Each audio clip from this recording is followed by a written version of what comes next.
Dans cette vidéo, je vais vous apprendre comment fonctionne un bilan et un compte de résultats, mais surtout, quelle est la différence entre le bilan ainsi que le compte de résultats. Beaucoup de personnes ne le savent malheureusement pas, mais ce sont deux documents comptables qui sont totalement différents, même si à la fin, on va trouver les mêmes résultats.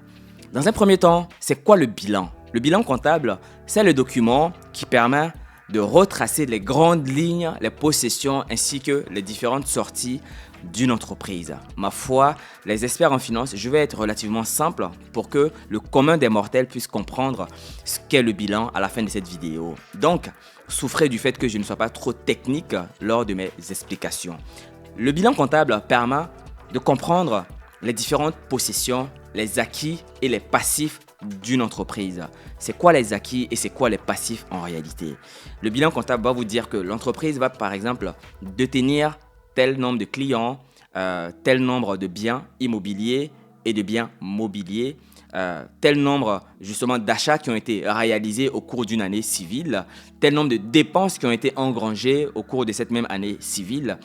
Quelles sont les différentes immobilisations financières, par exemple, qui sont au sein de l'entreprise? Est-ce que l'entreprise possède des licences d'exploitation, par exemple, pour les cabinets de recherche ou pour d'autres types d'entreprises? Et s'il y a des partenariats également par rapport à certains projets, le bilan comptable va permettre de justement aborder toutes ces thématiques, mais vraiment en grandeur. Donc, globalement, le bilan comptable va vous dire exactement ce que possède l'entreprise, mais dans les grandes lignes sans rentrer dans ce qu'on appelle les détails spécifiques. Le compte des résultats, quant à lui, va faire ce qu'on appelle un calcul ou va donner des détails analytiques. C'est ça qui est important et c'est ça qui va faire la différence entre le bilan et le compte des résultats. Là où le bilan va vous dire, par exemple, cette année, on a eu un chiffre d'affaires de 10 000 euros.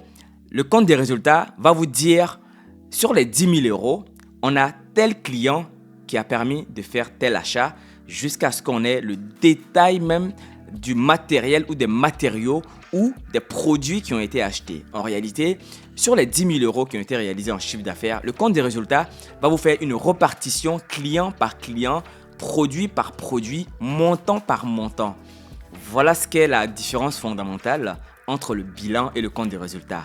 Donc, pour résumer la vidéo, le bilan va vous permettre de vous donner les grandes lignes. Le compte des résultats va vous donner les détails beaucoup plus analytiques des différents éléments qui ont permis justement d'avoir ce montant-là. Donc maintenant, lorsqu'une personne commence à vous aborder la question du bilan ou du compte des résultats, vous devez vous mettre en tête que le bilan retrace justement les grandes lignes d'une entreprise et que le compte des résultats va vous donner des détails analytiques.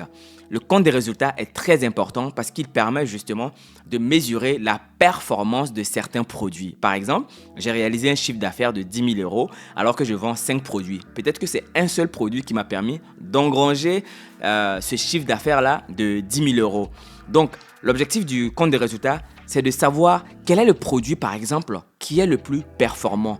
Comment l'entreprise devrait le mieux se positionner? Est-ce que le produit que j'ai acheté est pertinent pour moi à la vente? Parce que le bilan va vous dire qu'on a vendu 10 000 euros, mais il ne va pas vous dire quel est le produit qui n'est pas vendu. Le compte de résultat, lui, va vous dire le produit qui a été le plus vendu. Donc, le produit également qui pose le plus de problèmes, c'est-à-dire qui n'est pas fonctionnel, qui ne marche pas et que les clients n'aiment pas. Parce que lorsque les clients aiment un produit, vous allez voir qu'il va générer beaucoup plus de chiffre d'affaires et donc en tout cas beaucoup plus d'engouement. Donc vous voyez, il y en a un qui permet de mesurer la performance des produits, donc de l'entreprise, et il y en a l'autre qui ne permet pas de faire ça. Il va vous donner une image figée de l'entreprise. Donc c'est ce qu'il faut retenir. Le bilan va donner une image figée, alors que le compte des résultats va vous donner une image dynamique de l'activité de l'entreprise, des différents produits ou services que l'entreprise vend.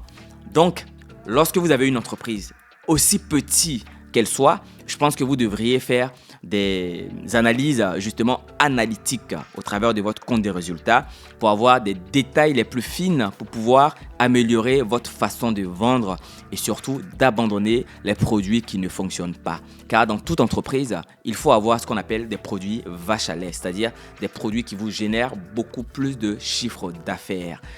Cela ne veut pas forcément dire que le résultat va être positif. Donc, mais bon, ça c'est d'autres questions qu'on pourra aborder au travers de d'autres vidéos.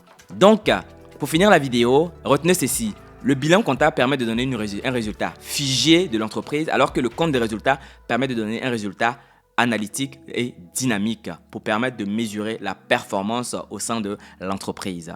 Voilà ce que je voulais partager avec vous aujourd'hui. Pour ceux qui ne me connaissent pas, mon nom est Cheikh Traoré, je suis diplômé d'un master en finance internationale et je suis le mieux placé pour vous parler des questions de finance et de gestion d'entreprise. Si ce type de contenu vous intéresse, n'hésitez pas à le partager avec les personnes qui vous entourent, car je pense que nous devons tous entreprendre d'une façon ou d'une autre. Et la compréhension de la finance va nous permettre de mieux gérer notre business. Si vous avez besoin de conseils aussi, n'hésitez pas à me les mettre en commentaire. Je me ferai un malin plaisir d'essayer à minima de vous répondre. D'ici là, prenez soin de vous et de vos proches. On se retrouve dans une prochaine Minute Finance. À très bientôt. Au revoir.